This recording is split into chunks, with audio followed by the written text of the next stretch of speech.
Bridge নেই, তাই নদী পেরিয়ে স্কুলে পৌঁছতেই পারছেন না শিক্ষকরা। ঝাড়গ্রামের বিনপুরের একাধিক স্কুল টানা দুদিন বন্ধ রয়েছে। উনুন জ্বলছে না, তাই রান্নাও হচ্ছে না মিড ডে মিলের। খালি পেটেই পড়ুয়াদের বাড়ি ফিরতে হচ্ছে।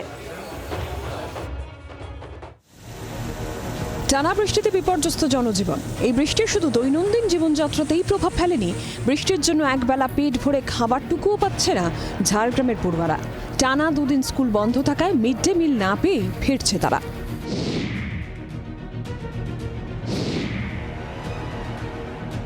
অতিবৃষ্টি আর তারাফেনী নদীর ছাড়া জলে এই মুহূর্তে ভাসছে বিনপুরের একাধিক এলাকা।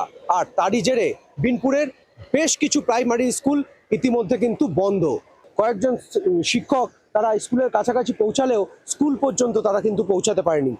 যে কজন ছাত্রছাত্রী স্কুলে এসেছিল তাদেরকেও ফিরে যেতে হয়েছে আজকেও খালি হাতেই। কোনো রকম কোনো মিড ডে মিল এই দুদিন রান্নাই হয়নি।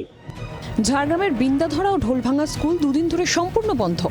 অন্যদিকে বাসাছড়ি স্কুলে মোট 3 জন শিক্ষকের মধ্যে মাত্র একজন পৌঁছতে পারলেও বাকি 2 জন আসতে পারেননি। ব্যাহত হচ্ছে পঠন পাঠন। শিক্ষক না থাকায় এবং রান্না না হওয়ায় মিড ডে মিলও পায়নি পড়ুয়ারা। খাবার ছাড়াই বাড়ি ফিরে যেতে বাধ্য হয় ছাত্রছাত্রীরা। আজকে আপনাদের এখানে স্কুল চলছে না, বন্ধ। ব্রিজে জল উঠে গেছে, দিদিমণি আসতে পারছেন, তার জন্য আজ মিড ডে মিলও বন্ধ আর স্কুলও বন্ধ। আমাদের খুব প্রবলেম হয়। আসেনি।